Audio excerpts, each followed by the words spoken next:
Let's get right to it. Arthur Barry, he's this rogue that we're talking about. How did you even first come across him? I've done some 2 or 3 previous true crime books, one of them in the Jazz Age. In research, I find smaller stories, but I was deliberately looking for my next book. I was coming off The Case of the Murderous Dr. Cream, about a Victorian-era serial killer, and looking for my next project. And I can't believe this worked, but I typed the words 1920s con artist into Google.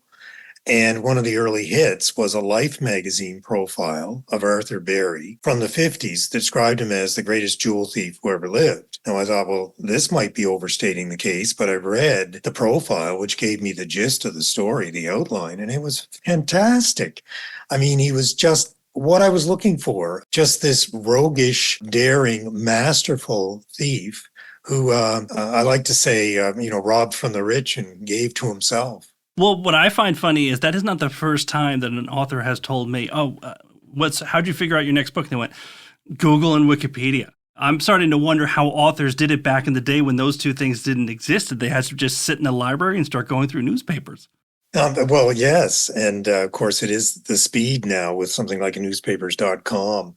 It's hard to find something that has the legs for a book. That's every author's biggest fear. You think, wow, it's a great story, and you sort of get wedded to it. But, is there enough there? And then that's where the history comes in for me. I write historical true crime. So I want there to be something about the times. I want there to be a reflection of the times, which will help me build the world for the reader, so I can place a great character like Barry in his times. And I mean, he epitomizes his times. He's a high living, they called him Broadway plungers. He plunged into the nightlife and the speakeasy scene. One of the reasons he had to become so good at stealing jewels is he needed the money because he was basically a gambling addict who would blow the fortunes he was making from theft and have to go out and do it again to make it up.